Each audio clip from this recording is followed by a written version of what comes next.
Tadi barusan ngobrol, ada tegangnya katanya, ada ketawanya juga, terus ada ininya juga gitu, lucu sama ininya. Kamu lucu di mana, Pak? Iya, ternyata saudara Muslim bisa bikin saya tertawa, bisa bikin saya bisa bikin saya tersenyum gitu. Ada yang baik, ramah gitu. Berarti Bapak kapok dong mau masuk jam? Enggak, saya malah pingin lagi katanya. Nanti kalau ada waktu saya pingin lagi ya. Boleh kan? Katanya boleh, selalu terbuka. Saya bilang gitu. Iya. Itu siapa yang diskusi sama saya, Bang Juma? Oh iya. Bagus itu diskusinya katanya. Saya angkat telepon dulu bentar ya. Agak galak katanya, Bang. Emang yang galak siapa yang galak? Saya angkat telepon sebentar. Iya. Siapa yang galak, John? Bukan galak, jadi nadanya agak tinggi gitu. Ngerti nggak, Bang? Maksudnya, nah terus tiba-tiba ada rendahnya, terus dia kaget kan, namanya dia belum pernah masuk jom kan. Tapi dia senang juga dia mau mampir lagi dia.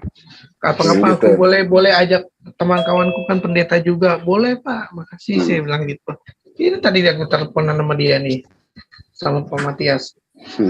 Udah 80 lebih umurnya. 80 lebih.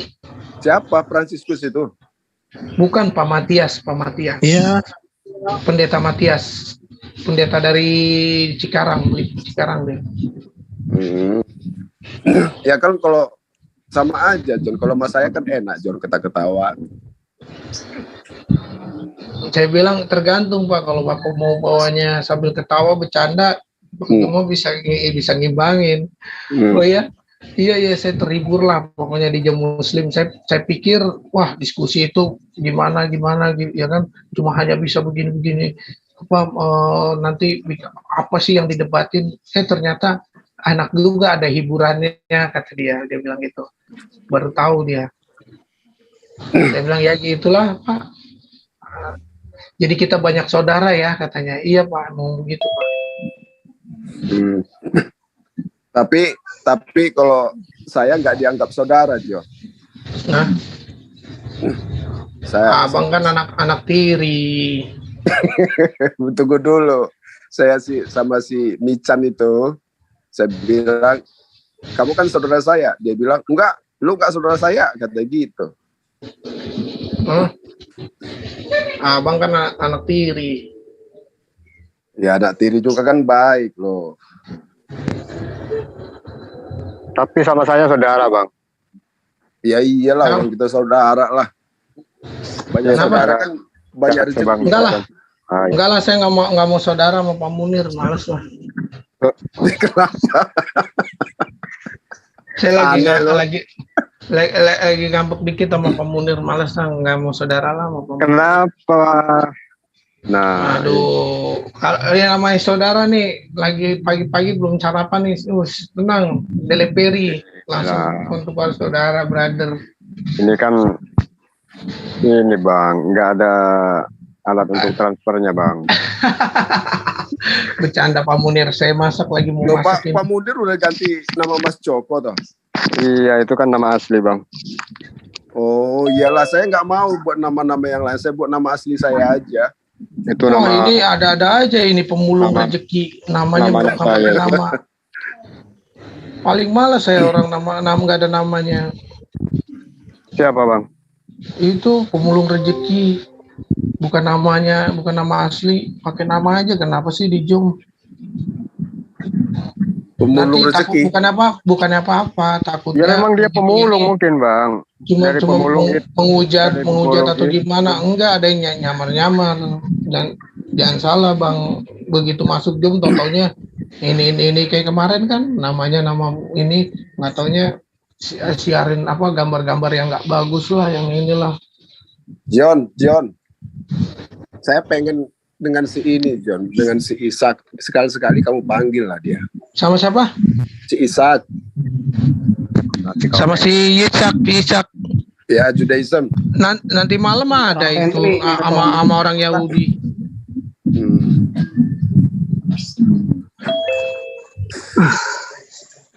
Dia itu kalau saya ngobrol-ngobrol dulu itu nggak pernah tenang, bawaannya marah aja. Ya, kita dialog apa ini? Bahas apa ya? Tentang Yesus. Apa aja bang? Topik apa aja bang? Siapakah Tuhan yang benar katanya bang? Kata siapa itu? Kata itu apa? Franciscus mau nggak? Franciscus? Iya, Apa tuh, Yesus ya? tadi. Tema apa ini? Pagi ini. Jadi kalau dibuat gini, sebelum buat judul gini, kalau dibuat siapakah Tuhan yang benar, itu dibalikin lagi ke kita. Siapakah manusia yang benar? Ini siapa yang mute ini? Siapa yang ini? Apa? Ada yang noise ribet kali. Noise cabut dulu tuh. Ini handsfree-nya tutup, masukin lagi. Bang Abdon, Franciscus. Iya. Coba cabut. Itu Iya, ini aja Franciscusnya ada suara ini. di Kresek. waiting room terus masukin lagi, udah hilang suara kayak gitu. Oh, Franciscus yang noise. Buka dulu colokannya, masukin lagi Franciscus. Bukan Bang Abdon, Franciscus yang noise. Franciscus. Buka lagi coba. Siap. Oke deh. Dah. Ya, bunyi lagi tuh. Kayaknya di samping kipas angin itu. Oh, matiin dulu sedikit. Bunyinya parah banget, dengung. Oke. Mau bahas apa ini, Franciscus? Temanya? Apa saja? Bang. Semua dari host. Semua terserah host saja. Oke. Bang Juma, terserah katanya. Iya. Kalau terserah bahaya itu nanti. Ini aja ya temanya sih ini ya kita angkat ya. Yang orangnya belum mau diskusi ini. Siapakah pencipta alam? Kitab siapa, Al-Qur'an atau Itu udah sering Bible dibahas. Udah ya. Kalau enggak yang ini nih. Temanya si Pak siapa ini? Yang kemarin nggak jadi.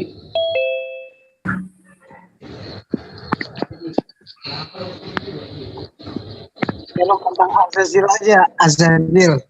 Siapakah itu Azazil? Enggak esensi sih bang. Esensinya kurang bang. Ini aja bang. Siapakah pencipta alam semesta gitu bang? Iya, boleh. Itu Gimana?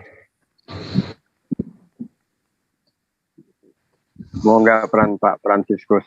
Siapakah pencipta manusia, pencipta alam semesta? Oke, siap. Lanjut. Menurut Alkitab atau menurut sains? Ya menurut kitab lah. Oke, siap. ini harus pakai dalil ya. Ya. Bang Franciscus pakai dalil ya bang ya. Pakai asumsi pun nggak apa-apa. Janganlah, malah ngajarin. John, kalau mau pakai dalil itu, kalau nggak ada asumsi, nggak ada kata-kata lain. Asumsi ini gini loh. Asumsi itu bukan berarti dia bohong, tapi hanya dia menyampaikan yang kurang akurat menurut yang mendengar. Emang kenapa asumsi. Bang Abdon merasa asumsi mulu? Makanya jangan sering-sering asumsi. Kalau saya contoh gini ya, nanti kalau saya buat dalil, nanti jawabnya juga bukan pakai dalil. Kalau pertanyaan dalil, jawabnya dalil gitu loh. Jadi asumsi itu bukan berarti tidak benar, hanya menyampaikan saja kurang akurat menurut mendengar. Gitu loh. Sambil nunggu ini Franciscus masuk lagi nih, dia karena noise tadi. Dia keluar sendiri, masuk lagi. Udah lebaran gak lo? John? Hah? Udah kemana aja lebaran? Waduh. Ke Turki. Orang lebaran pertama aja kita udah ngobrol, lu mau ke Turki. Mana ini Franciscusnya susah Makanya masuk jangan banget. bohong lu, John. Selamat pagi semuanya. Lagi tunggu siapa nih? Saya dari sebelah. Franciscus itu lagi ngegantung dia. Franciscus signalnya. Menggantungkan nasib. Franciscus. Padahal Yang udah di set diinin. CC. Yang di set CC atau yang di mana? Yang sempat set CC bukan? Franciscus Leonardo Bukila. Nah, yang preman kan? Yang ada judul sempat judul preman Katolik. Iya, Preman. Katolik. Iya, ditaruh judul preman Katolik. Maksudnya preman Katolik itu apa? Itu harus dijelaskan lagi. Saya lupa soal premannya. Tapi bukan preman pemalak yang lain. Itu singkatan, Bang. Artinya Persatuan Mualaf Katolik. Oh ya. Kalau preman itu bahasa Inggris tuh. Apa? Manusia bebas, freeman. Nah, jadi kalau bahasa Indonesia preman bahasa Medannya itu premakan itu gratis makan. Jadi kalau dia masuk ke warung gratis nggak bayar, itu namanya preman. Aku duduk kemarin nggak bayar, Bang. Duduk rumah makan, Bang. Berarti preman berarti. Duduk aja, jangan makan, Bang.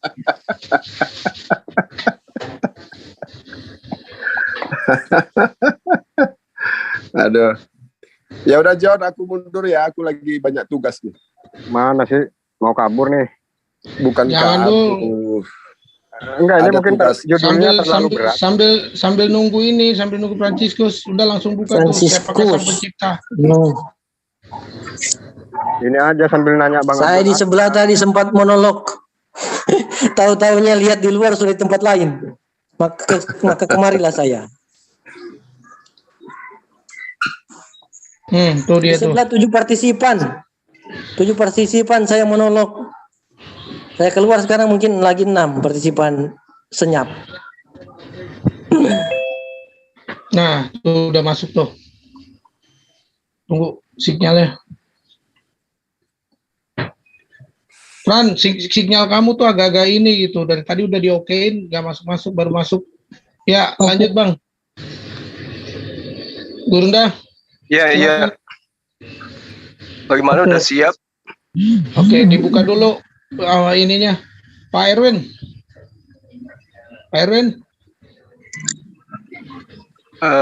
Saudara Franciscus sudah siap dengan tema itu? Oke, siap. Baik. Bismillahirrahmanirrahim. Assalamualaikum warahmatullahi wabarakatuh. Waalaikumsalam. Alhamdulillah, puji syukur kita ucapkan kepada Allah Subhanahu wa taala berkat rahmat, hidayah, kesehatan sehingga kita bisa berkumpul di sini untuk kemudian berdialog terkait dengan pencipta, siapakah Tuhan pencipta langit dan bumi. Di dalam Al-Qur'an diterangkan bismillahirrahmanirrahim. Wallahu khaliqul bari'ul musawwiru lahul asmaul husna yusabbihu lahu ma fis samawati wal ard wa huwal azizul hakim. Dialah Allah yang menciptakan, yang mengadakan, yang membentuk rupa, yang mempunyai nama-nama yang paling baik. Bertasbih kepadanya apa yang ada di langit dan di bumi, dan dialah yang maha perkasa lagi maha bijaksana. Lalu kemudian di dalam surah As-Sumar ayat 62 Allah juga menyatakan diri, Allahu khaliqul kulli syai' wa huwa ala kulli syai'in wakila. Allah menciptakan segala sesuatu dan dia memelihara segala sesuatu. Dalam surah Al-Hijr ayat 86 Allah juga menerangkan dirinya, Inna rabbaka huwal khalaqul alim. Sesungguhnya Tuhanmu, dialah yang maha pencipta lagi maha mengetahui. Nah, kami di dalam ajaran Islam memahami bahwa Allah itu adalah Al-Khaliq. Kalau ditinjau dari segi bahasa, kata Al-Khaliq ini berasal dari kata khalq atau khalaqah yang berarti mengukur atau memperhalus. Lalu kemudian makna ini berkembang dengan arti menciptakan tanpa contoh sebelumnya. Jadi Allah dalam kata Al-Khaliq itu adalah menciptakan sesuatu tanpa mencontoh dari sesuatu sebelumnya. Jadi kata khalaqa dalam berbagai bentuk di dalam pengajaran Islam itu jelas memberikan penekanan tentang kehebatan, kebesaran, kemahaperkasaan Allah dalam menciptakan. Jadi Al-Khaliq artinya Allah Subhanahu wa Ta'ala adalah pencipta semua makhluk yang ada di semesta alam ini. Sekira itu sebagai pengantar dari saya. Kiranya dari sahabat Kristen juga mampu memberikan sedikit pengantar untuk kita bisa diskusikan ke depannya. Silakan. Oke, bisa saya mulai? Kak, ada yang lain dulu? Silakan. Oke. Menurut pendapat saya tentang penciptaan dalam Alkitab, yang menciptakan semua itu pertama adalah Allah.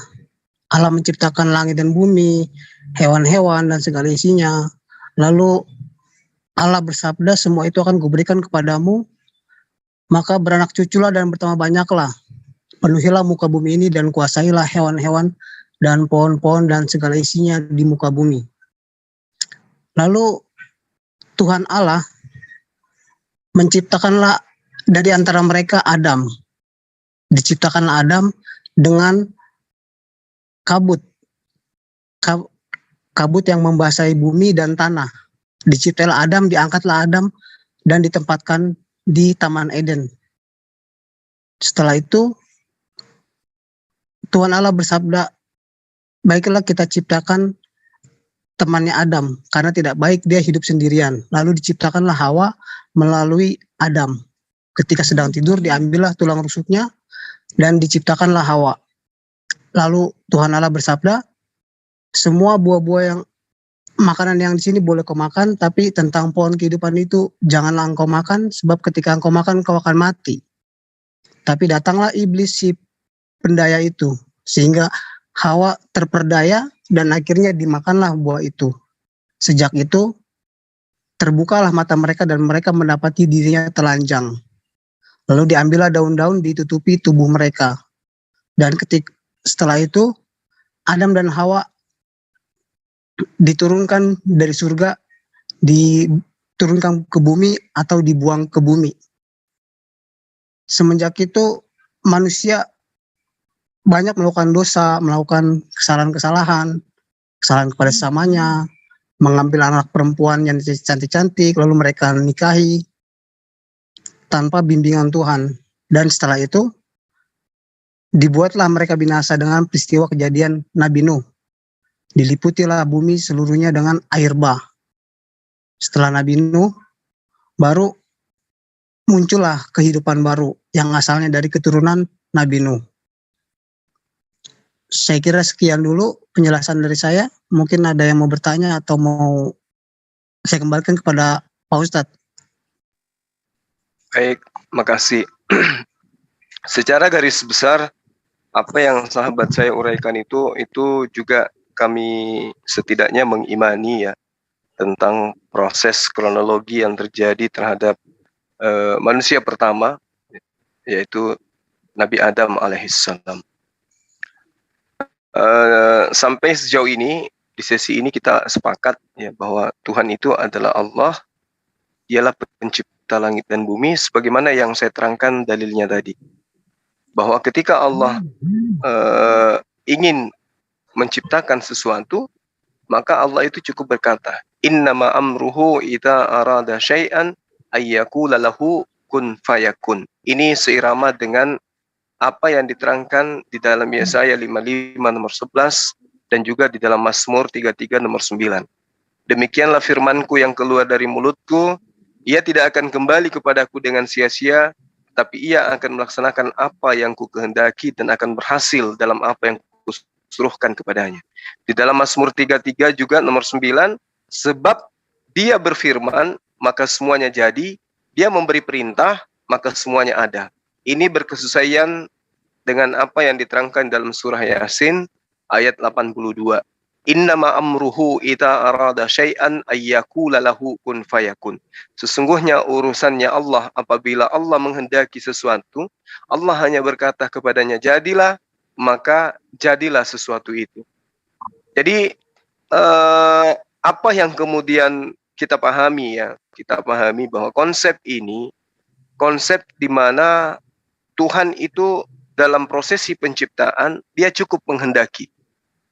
Nah, kita berpisah kemudian setelah ada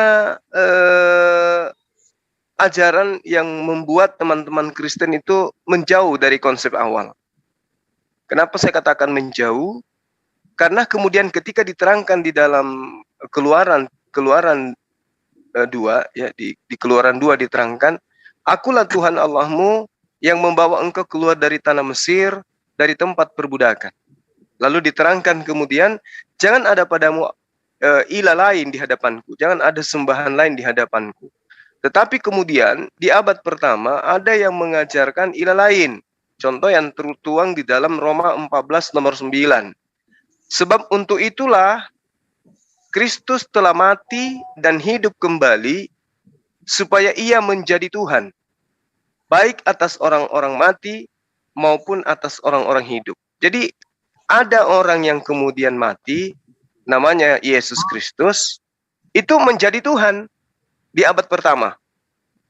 Lalu di dalam Kisah Para Rasul 2 nomor 36, seluruh kaum Israel harus tahu dengan pasti bahwa Allah telah membuat Yesus yang kamu salibkan itu menjadi Tuhan dan Kristus. Nah, ini ajaran baru yang muncul belakangan, padahal di Keluaran 2 diterang, di Keluaran 20 di nomor 3, jangan ada padamu ilah lain di hadapanku. Tetapi abad pertama ada agama, ajaran, ada tokoh agama yang kemudian mengajarkan, mengabarkan bahwa orang yang disalib itu telah dijadikan menjadi Tuhan.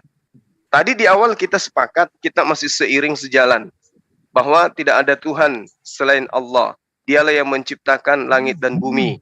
Dialah yang mengutus Nabi Adam ke bumi. Sebagaimana yang diterangkan oleh kitabnya Bani Israel, di dalam Devarim 4 misalnya, engkau diberi melihat untuk mengetahui bahwa Tuhanlah Allah, tidak ada yang lain kecuali Dia. La ilaha illa huwa. Kita sepakat di situ. Tapi setelah berpindah ke Kristen, Tuhan ini kemudian menjadi manusia. Ya, saya kira perpisahan kita di sini. Di awal di dalam konsep Taurat kita masih sejalan, tapi ketika Perjanjian Baru kita sudah berpisah. Karena tokoh dari Kristen sendiri mengatakan di dalam suratnya kepada jemaat di Roma, sebab untuk itulah Yesus telah mati dan hidup kembali, supaya Dia, Yesus, menjadi Tuhan, baik atas orang-orang mati maupun atas orang-orang hidup. Nah, kejadiannya kemudian, teman-teman Kristen yang tadinya memahami di dalam Taurat Perjanjian Lamanya orang Yahudi, mengakui, sudah mengimani bahwa Tuhan itu tidak ada selain daripada Allah, tapi sayangnya juga dia mengikuti ajaran yang diajarkan oleh ahli kitab ya kepada orang Roma, bahwa Yesus anak Maria juga itu adalah Tuhan. Saya kira di situ yang perlu diperdalam lagi, adanya konsep yang berubah kemudian ketika tadinya kita sama-sama di Al-Quran diterangkan la ilaha illa huwa, tapi kemudian di dalam pengajaran yang datang kepada orang-orang Roma dan juga orang Kristen itu berubah kemudian. Silakan. Oke. Sebelumnya saya mau bilang kita belum sepakat dalam Kejadian, Perjanjian Lama dalam Kejadian, Tuhan dan Allah itu beda. Karena di situ disebutkan kita. Baiklah kita menjadikan manusia menurut rupa dan gambar dan rupa kita. Kita kan berarti kan itu lebih dari satu orang. Dalam hal ini Allah dan Tuhan itu tidak esa, tapi ada dua pribadi, dua sosok. Itu yang pertama. Yang kedua, tentang ilah lain, yaitu dalam Keluaran juga, dalam Perjanjian Lama juga. Ketika dalam Perjanjian Baru, kenapa Yesus disebut Tuhan? Ya karena dia asalnya dari surga itu sendiri. Dia atasnya dari atas, dari langit. Kenapa dia diciptakan? Karena Adam diciptakan kepada kejatuhan manusia. Akhirnya manusia jatuh ke dalam dosa. Timbullah dosa semenjak Adam dan Hawa itu. Kristus diciptakan oleh Allah untuk apa? Untuk menghapus, menghilangkan, menebus dosa-dosa yang ada pada manusia itu sendiri. Jadi Kristus diciptakan untuk keabadian, kekekalan atas dosa-dosa. Kristus diciptakan untuk mengalahkan maut, mengalahkan dosa. Jadi setelah Kristus tidak ada dosa-dosa lagi. Kalaupun ada, mereka akan hidup dalam kengerian yang kekal. Kalau mereka selalu mengikuti jalan Allah, jalan Tuhan, jalan yang benar, jalan kasih, dan seterusnya, dan lain sebagainya, itu bersama Kristus akan hidup terus di dalam surga, kekal adanya. Itulah kenapa Kristus disebut Tuhan, kenapa Kristus disebut diciptakan oleh Allah. Untuk kehidupan kekal, jauh daripada dosa, jauh daripada maut, jauh daripada kengerian. Itu bedanya penciptaan Adam dan Kristus dalam Alkitab. Mungkin ada yang mau bertanya? Ya. Nah, inilah yang saya katakan bahwa apa yang saudara kemudian sajikan, dia diciptakan untuk menghapus dosa. Itu semua rangkaian daripada pengajaran yang mengajarkan kemudian Yesus ini dijadikan menjadi Tuhan. Nah, kalau sahabat saya mengatakan Allah dan Bapa itu berbeda. Nah, inilah kerancuhan yang terjadi. Karena Allah itu, ya gimana? Saya tidak bilang Allah dan Bapa itu berbeda. Kalau Alkitab, Allah itu adalah firman. Dalam perjanjian baru ya. Dalam perjanjian baru Allah itu adalah firman. Awal mulanya adalah firman. Firman itu bersama-sama dengan Allah, dan firman itu adalah Allah dalam perjanjian baru. Sedangkan kalau Bapa itu adalah Tuhan semesta alam. Dia yang mengutus Yesus turun ke dunia melalui firman-Nya dalam Yesaya 42. Iya, maksud saya gini loh, sahabat saya. Allah di sini maksudnya apa ini? Allah dalam bahasa Ibrani atau Allah dalam bahasa apa ini? Kalau Allah dalam bahasa Ibrani itu kan kaca balau. Itu Allah dalam bahasa Ibrani. Iya, Elah. ada bilang. Iya, kaca balau. Ini Allah yang Anda maksud yang mana? Allah secara keseluruhan dalam Alkitab. Enggak, maksud saya secara bahasa. Ini Allah maksud Anda yang mana itu? Dalam bahasa Yunaninya apa, bahasa Ibraninya apa? Karena saya bingung, kalau Anda mengatakan Allah dalam bahasa Ibrani, maka itu artinya mengumpat atau kacau balau atau istilahnya jelek lah artinya. Tapi kalau yang Anda maksud Allah, artinya ada kesalahan konsep di situ. Oke, kalau merujuk kepada soal pembahasan bahasa yang bahasa Yunani, Ibrani, Hebreo, bahasa Aramaik, itu saya tidak mengerti dan saya bukan pakarnya di situ. Jadi saya hanya menjelaskan tentang penciptaan Adam dan Kristus. Bedanya di situ. Kalau soal yang ke bahasa-bahasanya, itu saya bukan pakar di situ. Tapi saya hanya menjelaskan perbedaan penciptaan Adam dan Kristus. Kenapa Kristus disebut Tuhan juga? Ya karena memang Roh Tuhan yang ada dalam darah Yesus, dalam diri Yesus. Karena firman-Nya dalam Yesaya 42. Dan itu bedanya penciptaan Adam dengan Kristus. Kalau Adam diciptakan akhirnya jatuh pada kejatuhan manusia, yaitu dosa. Dari sejak itulah manusia mengenal dosa dan kebaikan. Dosa, kebenaran dan kesalahan, kebaikan dan kejahatan, dan lain sebagainya. Sejak zaman Adam. Lalu muncullah perjanjian baru, Kristus, di mana Tuhan sendiri yang menaruhkan dirinya ke dalam diri Yesus. Kristus diciptakan untuk menghapus dosa, untuk menghantar manusia kepada kehidupan kekal, supaya manusia tidak terlena dengan dosa-dosa yang ada di dunia. Seks bebas, maupun aturan-aturan yang dituangkan dalam kitab Taurat. Recording in progress. Pada zaman Nabi Musa. Kalau soal ke bahasa-bahasa,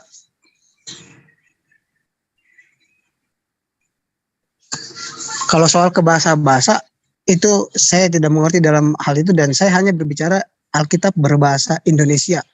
Itu yang bisa saya jelaskan tentang penciptaan Adam dan Hawa dan Kristus. Oke. Bedanya di situ. Oke, baik. Jadi ini mungkin perlu diperjelas lagi ke bapak-bapak gereja. Kata Allah yang dimaksud di situ apa gitu ya. Terkait dengan apa yang sahabat saya uraikan di dalam Kejadian 1 nomor 26. Memang di dalam bahasa original teksnya dikatakan Bashel menu kitmutenu, tapi itu bukan berarti bahwa Tuhan itu jama. Contoh misalnya, malaikat juga mengaku sebagai Tuhan.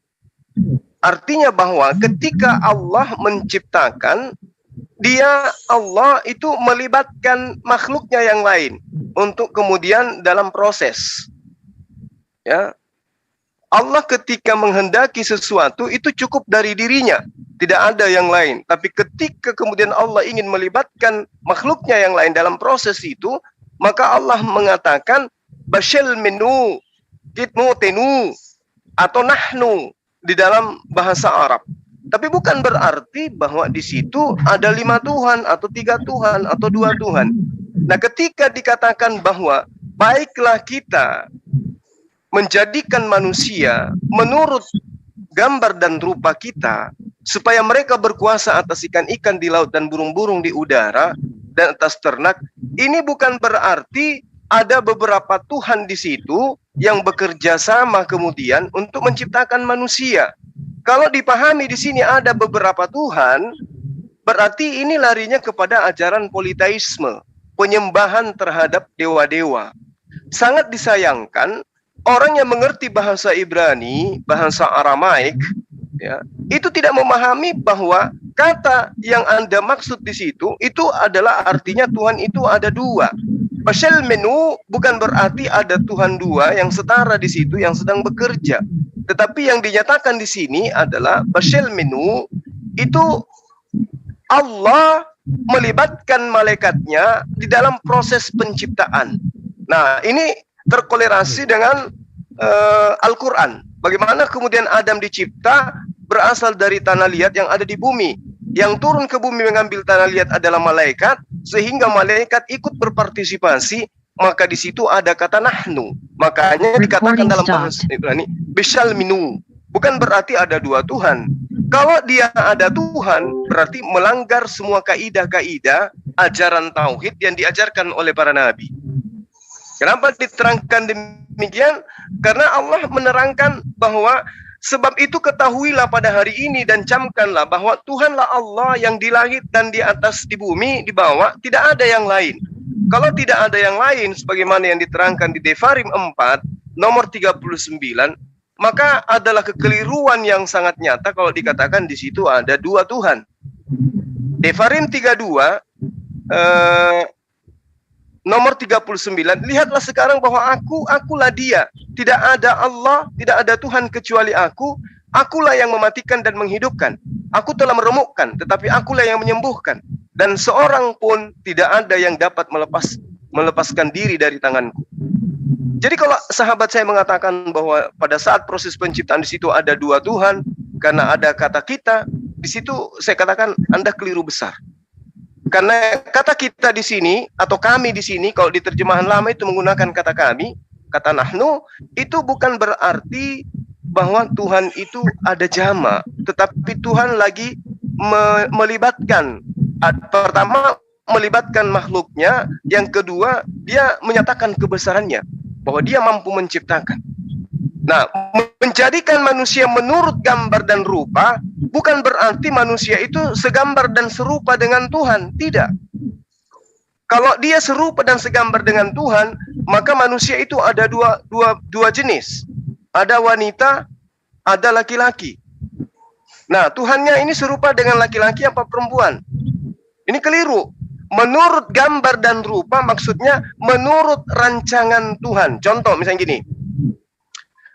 Marilah kita membuat gedung serupa dengan gambar dan rupa kita. Artinya, gedung yang tadinya akan dicipta, terlebih dahulu sudah dibuatkan sketsa, terlebih dahulu sudah dibuatkan desain, sehingga rumah yang dibentuk itu sesuai dengan gambar. Gambar yang kita buat. Bukan berarti manusia ini serupa dengan kita, enggak. Karena Tuhan sendiri mengatakan di dalam perjanjian lama, hendak dengan siapakah kamu menyamakan aku hingga kami sama. Enggak ada itu. Jadi sekali lagi saya katakan, tadi kita di awal itu sudah sepakat, makanya ada yang memahami Kristen itu agama samawi. Tapi saya pribadi saya katakan Kristen itu bukan agama samawi. Kristen itu agama ardi, agama yang mengambil kitabnya Bani Israel, lalu kemudian membentuk sebuah kitab lagi, disandingkan kitab itu, tetapi konsep ketuhanannya berbeda. Kalau Nasrani tetap saja menuhankan satu Tuhan, tetapi kaidah syariatnya kemudian yang menyimpang. Tapi kalau dikatakan Kristen itu berbeda. Kristen memang betul-betul membuat Tuhan baru, berupa manusia. Itu jelas di Roma 14 nomor 9 dan juga Kisah Para Rasul 2 nomor 36. Orang Israel harus tahu dengan pasti bahwa Allah telah membuat Yesus. Jadi Yesus ini kan manusia. Telah membuat Yesus yang kamu salibkan itu menjadi Tuhan. Berarti di abad pertama setelah dia disalib, barulah Maria punya anak menjadi Tuhan. Jadi kalau dikatakan Yesus yang menciptakan, itu nggak benar. Karena Yesus nanti dibuat menjadi Tuhan setelah penyaliban. Demikian.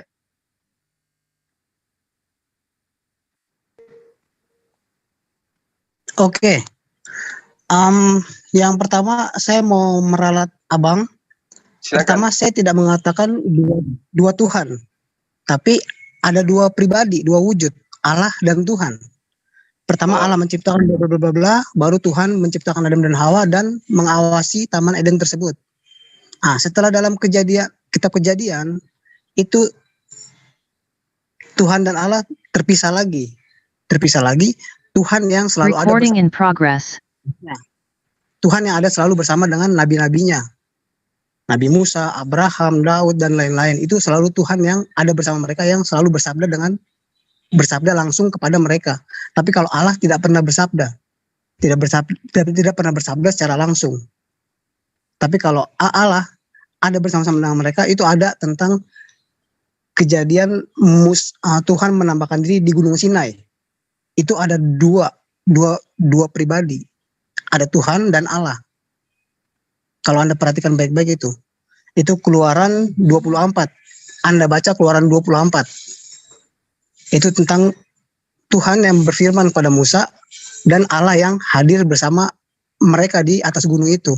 Dan mereka pun makan bersama di dekat Allah. Mereka memandang wajah Allah, mereka makan bersama Allah, tapi Allah tidak memberikan tangannya kepada mereka dan Allah tidak bersabda kepada mereka.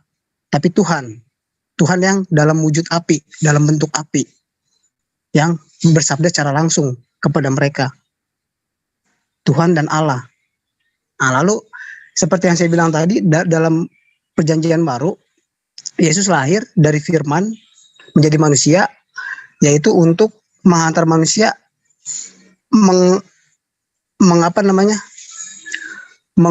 mengubah atau menuntun manusia untuk kepada kehidupan kekal, supaya manusia tidak jatuh lagi ke dalam dosa. Sehingga wujud Kristus itu adanya kekal di surga, supaya manusia tidak jatuh lagi ke dalam dosa. Nah, tentang umat Kristen yang Anda bilang tadi, umat Kristen telah membuat Tuhan baru. Itu bukan seperti itu maksudnya. Di dalam Injil, Yesus yang memberikan sendiri kepada Petrus kunci surga. Kunci surga diberikan kepada Petrus. Jadi surga yang ada dalam diri Yesus itu, dalam diri Kristus, itu dilanjutkan pengajarannya oleh Petrus, Paulus dan kawan-kawan, yang akhirnya muncullah umat Kristen pertama mula-mula di Antioquia. Itulah umat Kristen membawa kunci surga. Tetapi Yesus berkata, tapi apa yang engkau ikat di dunia akan terikat di surga. Tapi kalau apa yang kau lepaskan di dunia akan terlepas di surga. Jadi kalau Petrus lenceng dari ajaran Injil dan dia tidak mengikuti apa yang ada dalam Injil, surga yang dijanjikan oleh Yesus itu akan terlepas dan mereka akan terjatuh ke dalam dunia. Itu yang Yesus maksud pada Petrus. Muncullah agama Kristen. Dan menurut pendapat saya, setelah Yesus terangkat ke surga, dia hidup bersama ketujuh jemaat. Smyrna, Efesus, Laodikia, dan lain-lain. Dan di dalam Al-Quran itu ada yang namanya Azazil. Siapakah Azazil itu? Dia namanya berbeda-beda dalam tingkatan langit-langit pertama, pertama, kedua, ketiga sampai ketujuh. Azazil itu yang menurut saya ya Yesus yang setelah terangkat ke surga, yaitu Isa. Itu perbandingan kitab Wahyu dengan yang ada dalam Al-Quran tentang Azazil. Kalau dalam Al-Quran disebutkan 7 langit. Tapi kalau dalam Wahyu disebutkan ke-7 jemaat, ke-7 roh Allah, ke-7 malaikat. Ke-7 malaikat yaitu Allah sendiri. Allah yang tidak pernah berfirman kepada manusia, tapi dia hidupnya bersama ke-7 jemaat masing-masing. Nah, lalu disebutkan ke-7 roh Allah. Roh Allah itu apa? Ya pikiran para malaikat itu. Pikirannya para malaikat itu. Pikirannya Allah. Itu yang disebut roh Allah. Demikian. Baik. Terima kasih Bang Franciscus. Jadi ketika sahabat saya mengatakan bahwa Petrus pelanjut daripada pengajaran Yesus dan Petrus diberikan kunci surga. Yang dimaksud memberikan kunci surga itu adalah pengajaran. Pengajaran yang Yesus ajarkan itu dilanjutkan oleh Petrus kemudian. Terkait surga, neraka, ajaran Yesus itu sudah meliputi semuanya. Siapa yang mau ke neraka, orang-orang yang mau ke neraka, dan orang-orang yang akan menempati neraka, Yesus sudah ajarkan. Demikian juga yang mau ke surga, Yesus sudah ajarkan. Jadi kunci surga diberikan kepada Petrus, demikian juga tentang neraka. Nah, kalau kemudian sahabat saya mengatakan Petrus ini diberi kunci surga, artinya bahwa mau tidak mau, suka ataupun tidak, ikhlas ataupun tidak ikhlas, Anda harus mengakui bahwa Petrus diutus hanya kepada orang Israel. Dan itu diakui sendiri oleh Paulus. Yang diutus kemudian untuk menjadi pengajar, menurut pengakuan Paulus, kepada non-Yahudi ya Paulus. Coba Anda lihat di dalam suratnya Paulus. Galatia 2, tepatnya di nomor 7. Tetapi sebaliknya, setelah mereka melihat bahwa kepada aku telah dipercayakan memberitakan Injil untuk orang-orang yang tidak bersunat. Berarti Paulus diutus, dipercayakan untuk memberitakan Injil kepada orang-orang yang tidak bersunat. Sama seperti Petrus. Dia dipercayakan dan diutus untuk orang-orang bersunat. Nyata di sini. Ini bukan perkataan saya. Ini perkataan daripada Paulus sendiri. Bahwa aku Paulus diutus kepada orang Kristen yang tidak bersunat, sementara Petrus diutus kepada orang Yahudi yang bersunat. Jadi kalau bercerita tentang kunci surganya diberikan kepada Petrus, dan Petrus hanya orang Yahudi. Paulus mana ada pernah dikasih kunci surga? Berjumpa dengan Yesus saja tidak pernah. Lalu kemudian Petrus juga menerima pesan di dalam pengajaran Yesus yang dikabarkan kemudian penulis Matius 10, nomor 5, nomor 6. Yesus berpesan kepada Petrus agar jangan ke bangsa lain. Artinya bahwa Petrus ini memang hanya untuk Bani Israel. Dalam hal ini Kristen tidak punya ruang untuk menuju kepada surga. Karena memang tadi saya katakan, pengajarannya berbeda dengan ajaran yang kemudian termaktub di dalam Perjanjian Lama. Yang konon ceritanya berasal daripada kitabnya para nabi. Nah, ini yang saya katakan tadi.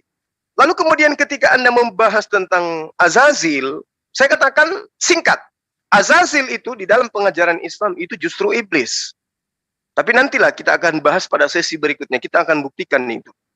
Nah, jadi ketika sahabat saya mengatakan pencipta itu adalah Allah, pencipta itu adalah Tuhan, maka kemudian sangat disayangkan di Kristen muncul Tuhan yang kemudian baru dilantik di abad pertama.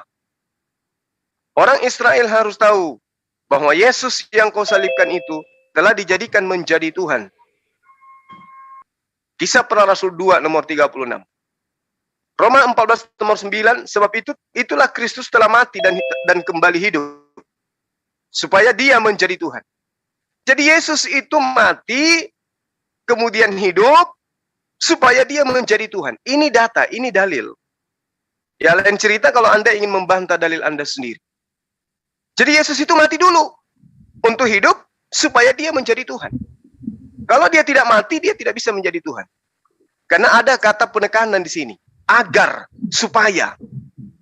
Nah, sehingga pembuktian secara histori dan fakta sampai hari ini, praktisi Yudaism dan juga Kristen itu tidak bisa disatukan menjadi satu agama dan jadi satu ajaran. Kenapa? Laksana langit dan bumi, yang satu mengatakan bahwa Tuhan hanya satu, tidak ada lagi Tuhan bentukan baru karena menerima pengajaran dari Keluaran 2, jangan ada Tuhan selain aku. Tapi kemudian Kristen muncul membentuk Tuhan baru bernama Yesus. Makanya hari ini sampai kapanpun orang-orang Yahudi yang masih taat kepada hukum Taurat, yang menurut mereka hukum Taurat, tidak akan mungkin menjadi Kristen. Nah, yang rancu, yang lucu kemudian, yang aneh kemudian, ya, adalah Kristen mengaku dari pengajaran Yahudi. Tapi kenapa orang Yahudi yang taat kepada kitabnya mereka tidak mau menjadi Kristen? Alasannya, karena Kristen itu adalah konsep baru yang diajarkan kepada non-Yahudi dari ahli kitab berdasarkan tentang ramalan Yesus, nubuatan Yesus dalam Matius 23 nomor 15. Demikian. Oke. Terima kasih Abang atas masukannya. Iya. Pertama-tama saya mau membahas yang seperti Abang bilang tadi tentang Paulus. Paulus itu dia memang awalnya bukan murid Tuhan, tapi dia adalah pengejar para pengikut Kristus, dibuding-budingi oleh mereka, dianiaya oleh dia dan pengikutnya. Itulah Paulus. Tapi dia ditobatkan oleh Yesus sendiri. Ditobatkan dan akhirnya dia mengikuti jalan Tuhan, jalan Injil, dan menyebarkan Injil. Paulus yang lebih banyak bekerja. Nah, sedangkan kalau Petrus ini dia diberikan kunci surga, tapi dia bukan untuk menguasai surga tersebut, tapi untuk menjaga surga itu. Nah, siapa surga yang dimaksud oleh Yesus ini? Ya, itulah roh kebenaran. Roh kebenaran. Pertama, Yesus mengambil kitab yang dimateraikan waktu di surga bersama Tuhan semesta alam, bersama para malaikat, bersama orang yang telah bangkit dari debu tanah, bersama laskar surgawi, bersama 24 tua-tua Israel. Mereka semua menyaksikan itu. Yesus mengambil kitab yang dimateraikan itu, lalu mereka mengatakan Tuhan semesta alam adalah Sang Firman, dialah Tuhan pencipta langit dan bumi, dan mereka mengatakan ya, amin. Mereka semua mengatakan amin di surga pada zaman itu. Lalu setelah itu Yesus dia belum bisa mengemban tugas perutusan itu, kitab yang dimateraikan itu, yaitu yang dalam Al-Quran disebut Injil. Dalam bahasa Ibrani-nya bukan Injil, tapi dalam Al-Quran disebut Injil. Kalau dalam bahasa Indonesianya kitab yang dimateraikan, yang diterima oleh Yesus waktu di surga. Lalu setelah dia tidak bisa mengemban tugas perutusan itu, yaitu hidup turun ke dunia, mengorbankan diri, wafat, dan mengantar manusia kepada kehidupan kekal, yaitu pada kehidupan kekal itu untuk selalu berada di surga, sehingga surga itu kekal adanya. Lalu Yesus meminta seorang penolong yang lain kepada Bapa yang akan menemani murid-muridnya selama-lamanya, yaitu roh kebenaran. Siapa roh kebenaran itu? Yaitu roh yang akan membaptis dengan Roh Kudus. Roh itulah surga itu, surga yang dimaksud itu. Makanya Yesus mengatakan, janganlah kasihilah Tuhan dengan segenap hatimu, dengan segenap kekuatanmu, dan dengan segenap akal budimu. Itu dia katakan pada murid-muridnya. Dalam hal ini Petrus yang kunci utamanya, yang telah diberikan kunci tersebut. Petrus yang menjadi pemimpin untuk menjaga roh itu, agar selalu tetap berada di atas langit yang akan menuju pada kehidupan kekal. Itulah surga yang dimaksud. Dialah Allah yang benar yang dimaksud oleh Yesus. Inilah kehidupan yang kekal itu, bahwa sembahlah satu-satunya Allah yang benar. Allah yang benar ya, yang akan mengantar manusia pada surga tersebut, yaitu roh kebenaran itu. Itu yang dimaksud oleh Injil. Nah, lalu ketika masuk dalam proses pengajaran para rasul, Petrus, Paulus, Barnabas, dan lain-lain, itu mereka mengajarkannya ke kota-kota lain, ke tempat-tempat lain. Jadi ya, memang dalam hal ini, kan pada zaman itu kan, mereka adanya di Yahudi, adanya di Israel. Jadi ya pada saat itu, mereka membangun diri dulu di Yahudi, di Israel, baru diajarkan kepada jemaat-jemaat lain. Walaupun sebelumnya para raja salah satu contoh Ahasiweros, raja dari India dan Asia. Dia adalah raja agung, raja besar, raja dari segala raja, Ahasiweros. Dia mengetahui kitab-kitab itu setelah diperlihatkan oleh Mordekai dan dikatakan oleh utusan Tuhan. Lalu orang Israel yang tadinya Yerusalemnya sudah hancur lebur, diserang, akhirnya diizinkan untuk membangun kembali. Itu pun atas rencana Tuhan, atas kuasa Tuhan. Dibangun, akhirnya tergeraklah hati para raja itu, Raja Babel, Raja Asia dan India, Ahasiweros, untuk membangun Yerusalem kembali.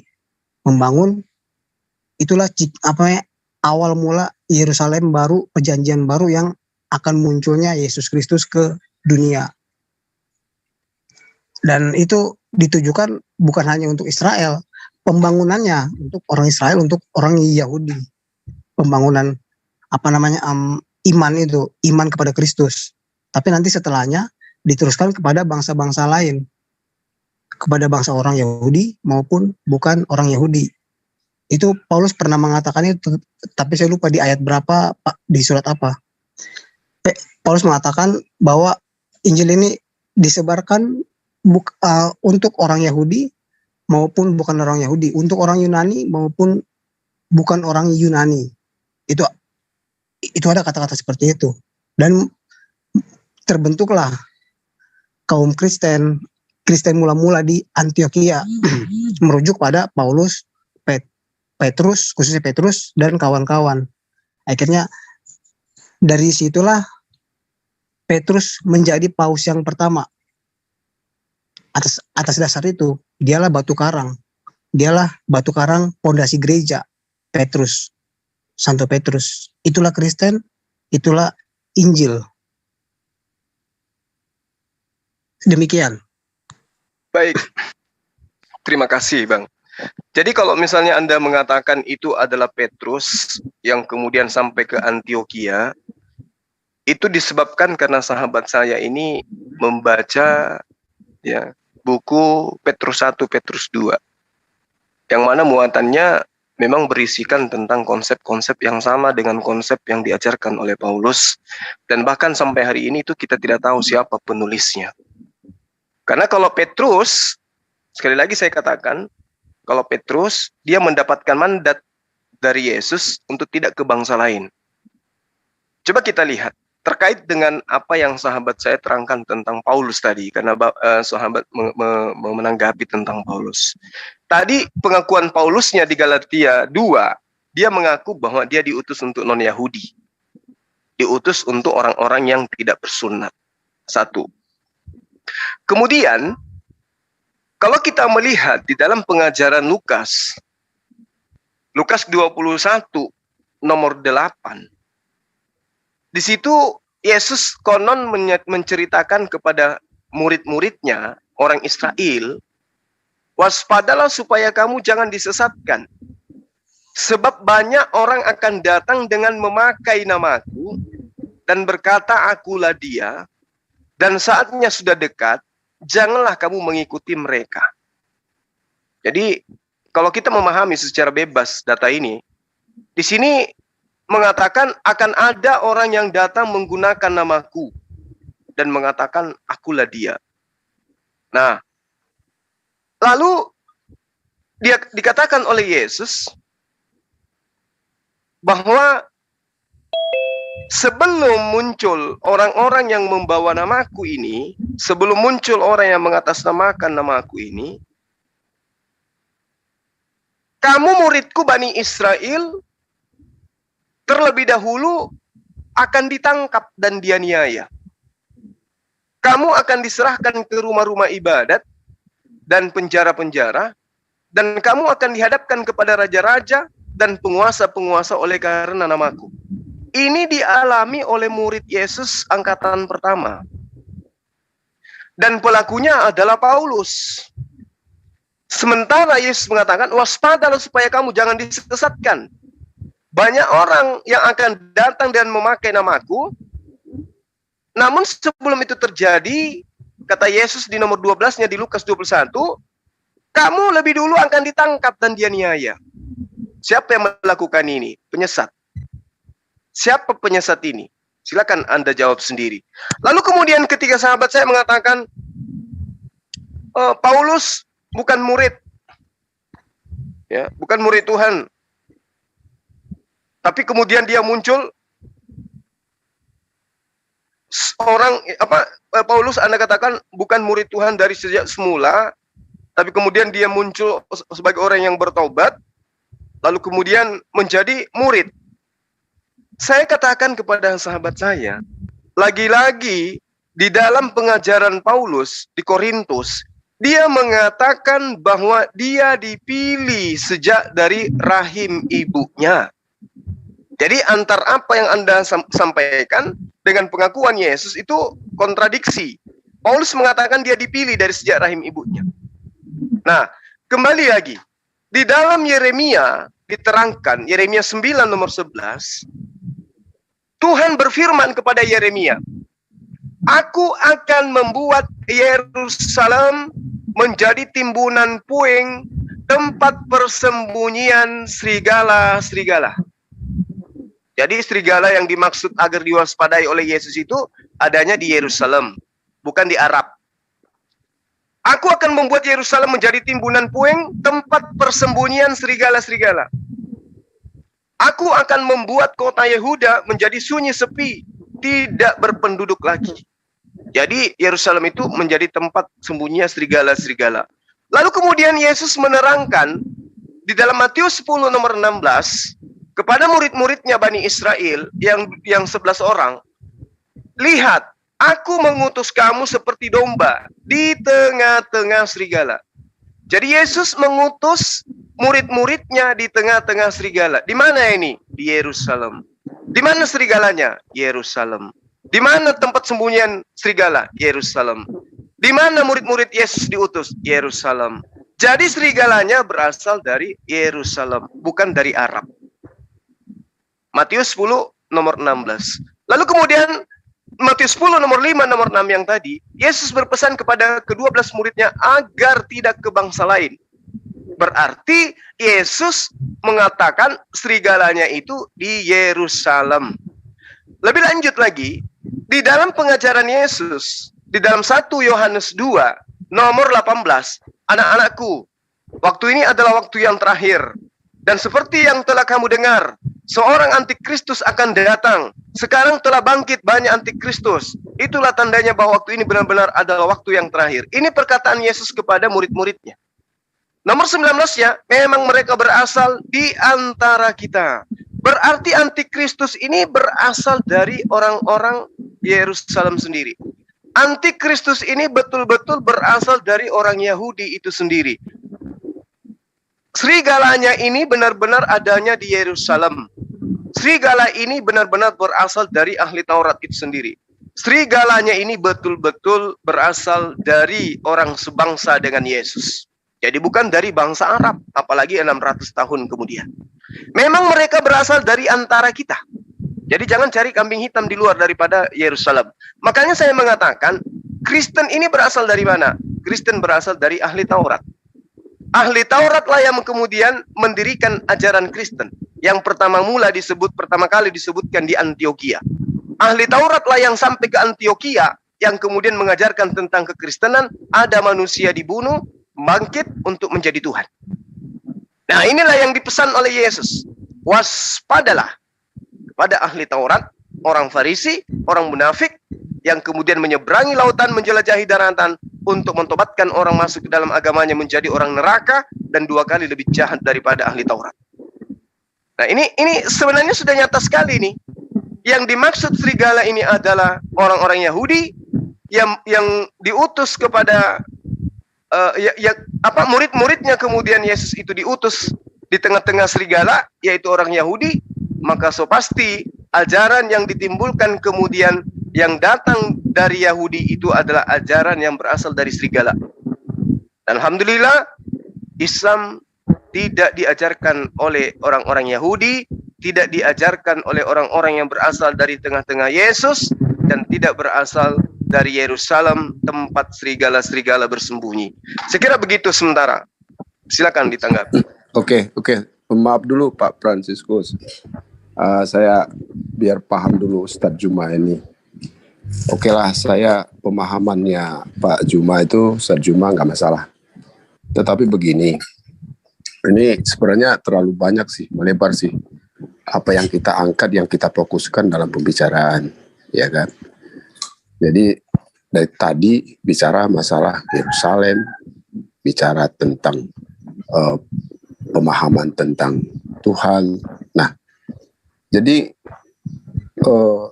ada juga tadi disebutkan Paulus. Jadi gini, pemahaman ini kita fokuskan dulu. Biar Bang Juma paham, kalau dibilang bahwa serigala-serigala yang adalah Yahudi ataupun yang lain, itu ya terlalu jauh pemahaman Bang Juma. Jadi yang dimaksud serigala ini adalah analoginya orang-orang jahat. Itu yang dimaksud.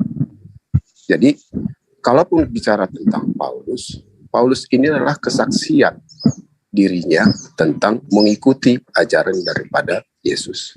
Itu disebut juga rasul. Jadi pemahaman ini kita fokuskan dulu, kita bicara di mana. Apakah bicara tentang hakikat daripada yang kuasa itu? Apakah bicara tentang Yerusalem, siapakah yang ada di situ? Apakah bicara tentang pemahaman tentang rasul itu? Jadi ini kan kita fokus dulu ini Bang Juma, biar pendengar-pendengar yang lain terfokus, tercerahkan gitu. Kalau bicara tentang hakikat Tuhan itu, kata si Bang Juma, bahwa itu dituhankan, baru dituhankan. Ya, itu pemahaman Ustaz Juma yang memang tidak mengerti tentang pemahaman pengajaran. Jadi kehadiran Yesus itu adalah dia datang memberikan pemahaman dan pengajaran dan penggenapan apa yang diartikan di dalam kitab Taurat itu. Jadi kalau dibilang Yahudi serigala itu Juma ya salah. Karena di dalam kitab suci juga Quran itu tertulis ya bahwa ajaran-ajaran Taurat itu ya tentu mereka yang berasal mula daripada Yahudi. Begitu juga dan pengajaran yang disebut Yesus itu tentu pengajaran daripada yang disebut juga Injil dan tertulis di kitab suci Bang Juma. Jadi ini nggak bisa terlepaskan gitu loh, nggak bisa terlepaskan. Coba intinya saya dari tadi mendengarkan ini nggak dapat fokusnya. Sebenarnya fokus kita ini bicara tentang apa? Gitu loh. Bicara tentang Tuhan, Yesus, ya oke kita bahas di situ aja. Bagaimana dia disebut Tuhan ataupun diakui Tuhan atau dikatakan diciptakan dari Tuhan. Nah itu yang fokusnya menurut kitab suci Quran atau menurut Taurat atau menurut Injil. Nah kita satukan ini. Mana yang benar pemahaman ini. Tentu kalau Yesus ditolak, orang Yahudi menolak. Begitu juga dalam kitab suci Quran itu ya ditolak kan. Nggak ada yang menolak, nggak ada yang menerima dia kecuali pengikut yang mengakui dia, yang sudah bersentuhan dengan dia. Begitu. Jadi biar fokus dulu, ini judulnya ini apa yang kita bicarakan tentang hakikatnya apa, tentang apa nih Bang Juma? Silakan. Oke, baik. Jadi saya hanya menyikapi apa yang dipaparkan oleh Saudara Fransiskus. Mau lari kemana saya ikuti arahnya. Makanya saya selalu bertanya kepada teman-teman yang datang di sini mau bahas apa. Nanti saya tinggal ngikut. Nah tadi menyerempet ke Paulus. Saya secara data membuktikan bahwa tempat persembunyian para serigala itu di Yerusalem berdasarkan dalil. Kalau Saudara Abdon mengatakan tentang orang-orang Yahudi, Al-Quran juga menerangkan itu. Surah Al-Baqarah ayat 62. Bismillahirrahmanirrahim. Innal ladina amanu wal ladina hadu wan nasara was sabiina man amana billah wal yaumil akhir wa amila salihan yuwaffa lahum ajruhum 'inda rabbihim wa la khaufun 'alaihim wa la hum yahzanun. Sesungguhnya orang-orang beriman, orang-orang Yahudi, orang-orang Nasara, orang-orang Sabi'in, siapa saja di antara mereka yang beriman kepada Allah lalu melakukan amalan saleh, mereka mendapatkan pahala dari Allah, tidak ada rasa takut kepada mereka, dan mereka tidak bersedih hati. Artinya bahwa Allah menerangkan tempat orang-orang yang kemudian taat kepada perintah Allah yang datang sebelum Al-Quran itu sebagai orang beriman. Jadi tidak ada masalah. Hanya saja Al-Quran juga menerangkan lebih jauh bahwa ahli Taurat atau orang-orang Yahudi dan Nasara itu seringkali di antara mereka itu merubah firman Tuhan. Itu diterangkan oleh Al-Quran. Nah, inilah yang saya katakan, ketika kemudian saya menjelaskan tentang Paulus, berarti saya sedang menjelaskan tentang ahli Taurat. Karena Paulus itu adalah ahli Taurat. Dia adalah murid dari Imam Gamaliel. Nah, itu yang saya pahamkan di dalam Al-Quran. Allah menerangkan innal ladina yaktumuna ma anzalna minal bayyinati wal huda minal ba'di ma bayyanahu linnas fil kitab. Ulaika yal'anuhumullah wa yal'anuhumul la'inun. Sesungguhnya orang-orang yang menyembunyikan apa yang telah kami turunkan berupa keterangan-keterangan yang jelas dan petunjuk setelah kami menerangkannya kepada manusia dalam Alkitab. Mereka itu dilaknati Allah dan dilaknati pula oleh semua makhluk yang dapat melaknat. Ini Al-Quran. Sehingga merembet ke sana ketika tadi di awal saya mengatakan bahwa dalam konsep ketuhanan Yahudi, Tuhan itu esa, Tuhan itu satu, Tuhan itu pencipta langit dan bumi. Di awal kita seia sekata, iya betul. Tapi ketika masuk dalam konsep Kristen, ini masuk ke konsep baru yang melanggar daripada Keluaran 20.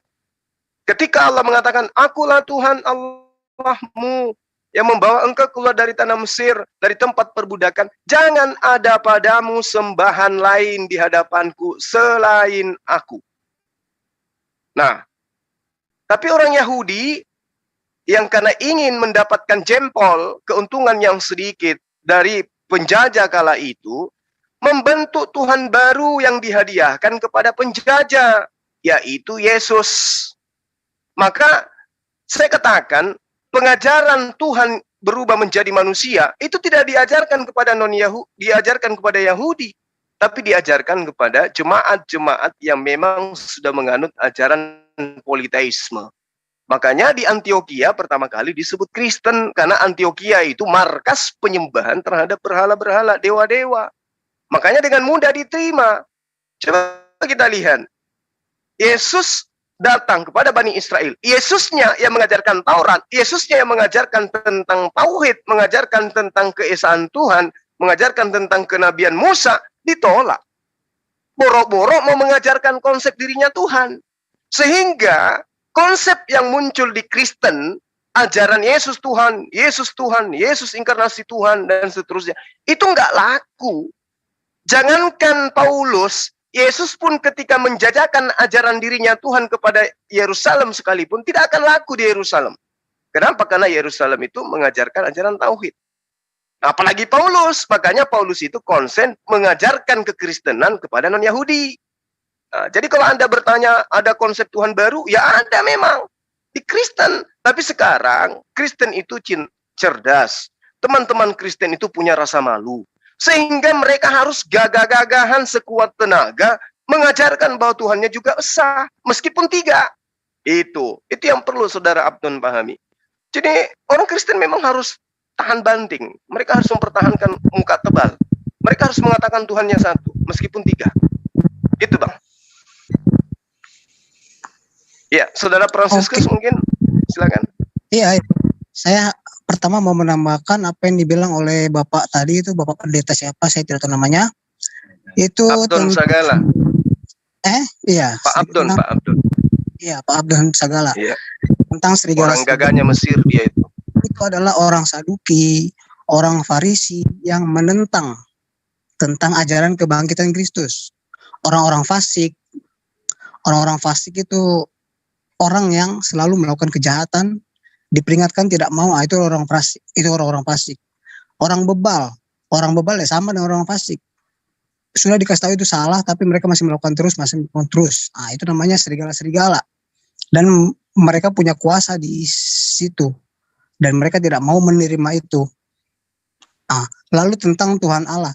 Tuhan Allah di dalam kitab Kejadian itu kan Tuhan Allah, tidak ada komanya. Tapi nanti setelah Nabi Nuh, Abraham dan lain-lain, Musa, itu Tuhan Allahnya itu ada komanya. Ada komanya. Jadi itu masih berbeda wujud Tuhan dan Allah tersebut dalam Alkitab ya. Lalu muncullah perjanjian baru yang berfirman. Tadi Anda mengatakan pada Yeremia, atau Yesus mengatakan pada Yeremia, itu bukan Yesus. Sekali lagi, itu bukan Yesus, tapi itu Tuhan. Itu bukan Yesus yang mengatakan itu pada Yeremia, pada Yesaya. Yesus hanya dalam perjanjian baru saja. Yesus lahir dari firman yang menjadi manusia dalam kitab Yesaya 42 dan lain-lain. Nah, terus tadi Anda mengatakan apa tadi, bahwa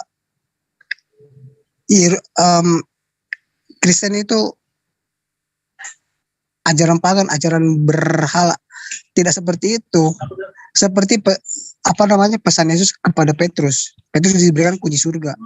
Dijaga surga, dijaga untuk ditugaskan untuk menjaga surga tersebut. Hidupnya tetap suci, tetap kekal, dan bisa mengantarkan mereka kepada kehidupan kekal dari surga tersebut. Kalau Adam kan seperti yang saya jelaskan tadi, diciptakan untuk dalam kejatuhan manusia. Tapi Yesus diciptakan untuk dalam kehidupan kekal di surga. Itulah Injil. Nah, tentang tiga Tuhan. Itu tiga Tuhan tidak serta-merta tiga-tiganya Tuhan, tidak. Itu ada endingnya. Kalau dalam Al-Quran tidak ada endingnya Yesus itu sebagai Tuhan. Tapi kalau dalam Alkitab ada endingnya Yesus sebagai Tuhan. Ketika Yesus dan Bapa adalah satu. Setelah dia menerima kitab yang dimateraikan di surga. Siapa Bapak itu? Tuhan semesta alam. Ketika dia menerima kitab yang dimateraikan di surga. Itu Yohanes menyaksikan kemuliaan itu. Mereka menyaksikan kemuliaan Yesus ada di surga menerima kitab yang dimateraikan. Nah, setelah itu Yesus dan Bapa adalah satu. Bapa dalam Yesus, Yesus dalam Bapa. Yaitu satu tujuan, satu misi kepada misi Injil, yaitu kepada kehidupan kekal. Nah, tapi kenyataannya setelah Yesus dibaptis di Sungai Yordan oleh Yohanes dan dia mengajar selama 3 tahun kepada para rasul, Yesus itu dia tidak bisa mengemban tugas itu, tugas Injil itu yang datangnya dari Bapa. Lalu dia minta kepada Bapa seorang penolong yang lain untuk menemani murid-muridnya selama-lamanya, yaitu Roh kebenaran. Dia pun waktu di Taman Getsemani dia berdoa, ya Bapa, sekiranya Engkau mau, ambillah cawan ini, biarlah cawan ini lalu daripadaku, tetapi bukan kehendakku melainkan kehendak-Mu lah yang terjadi. Nah, cawannya itu apa? Bentuk fisiknya itu adalah piala yang untuk minum anggur. Yesus pada perjamuan malam, itu piala. Tapi roh dari piala itu apa? Itu adalah tugas perutusan Injil. Bahwa Yesus harus turun ke dunia sebagai manusia melalui firman Tuhan, lalu dia harus mengorbankan dirinya di dunia, lalu dia wafat, lalu setelah itu dia menghantar manusia kepada kehidupan kekal, pada surga yang kekal, supaya surga itu tetap selalu berada di atas, tidak jatuh seperti yang dialami oleh Adam. Nah, itulah tugas Injil. Dan setelah Bapa turun sendiri ke dalam, Tuhan semesta alam turun sendiri ke dunia dalam berupa roh yang disaksikan oleh Yohanes, roh yang akan roh itu wujud sama seperti kalau Anda baca dalam kitab Raja-Raja tentang roh yang menghadap Tuhan. Roh itu menghadap Tuhan dan mengatakan bahwa dia akan menghasut Ahab, bahwa roh itu menjadi roh penghasut. Roh itu wujud, bukan seperti yang ada dalam bahasa Indonesia, pikiran Indonesia, tradisi Indonesia, roh itu ada dalam diri manusia. Nah, itu roh atau nyawa menurut pengertian orang-orang Indonesia, orang-orang yang tidak tahu. Tapi kalau roh menurut pengertian Alkitab, yaitu wujud. Roh kebenaran, roh yang maksud dengan Roh Kudus. Roh itulah yang harus dijaga oleh Petrus supaya tidak jatuh ke dalam dunia. Dia harus tetap berada di atas, walaupun kenyataannya para pemuka agama Yahudi mereka itu jahat, mereka tidak sabar. Betulkah Kristus akan bangkit? Benarkah roh itu akan bangkit? Akhirnya terjadilah penyalipan itu. Itulah kenapa disebut Yerusalem itu jahat. Yerusalem itu serigala karena mereka tidak sabar.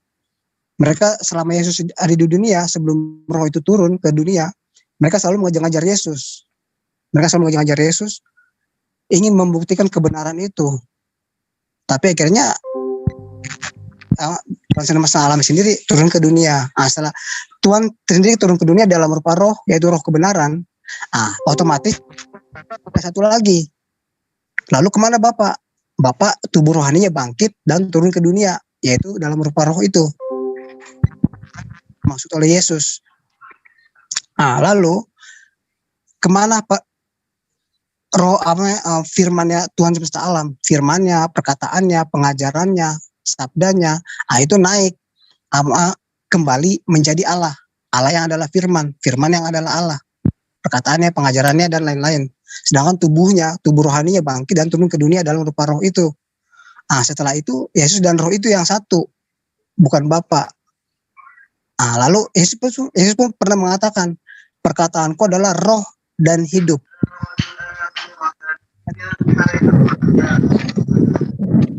Mempunyai rencana lain, dia akan hidup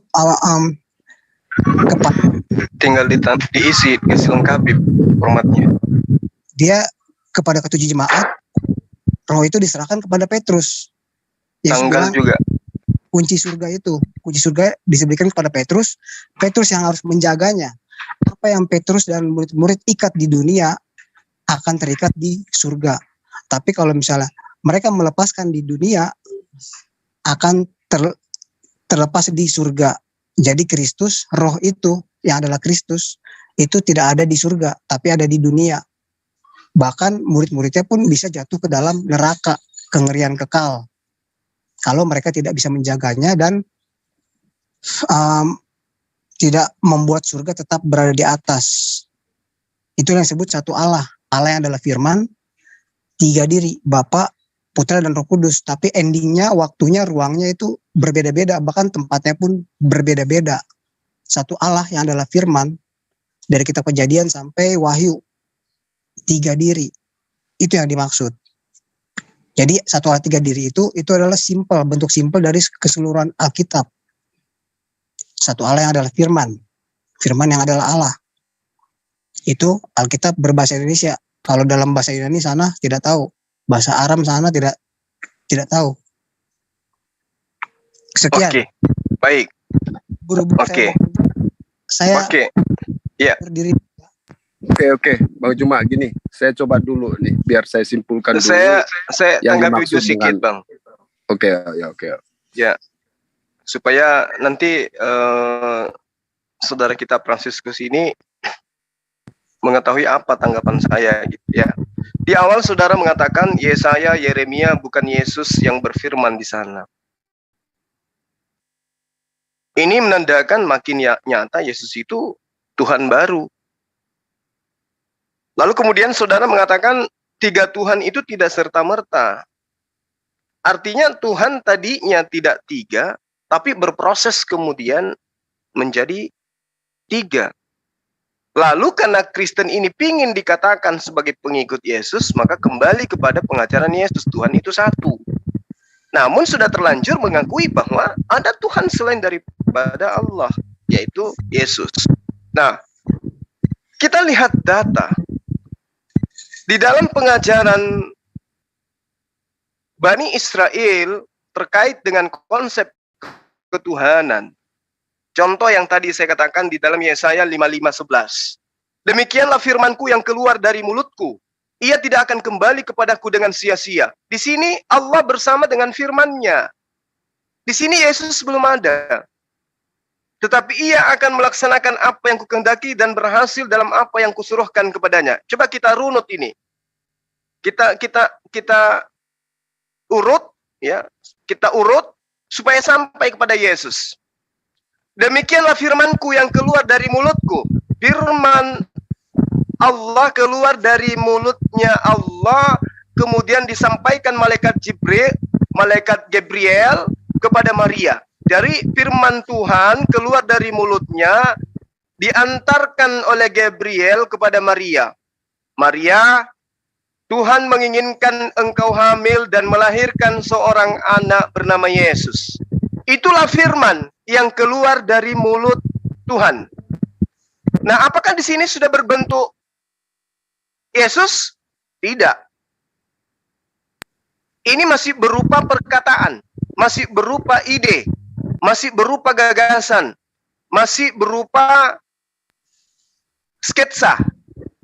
Disampaikan, skemanya begini, saya mau Maria hamil.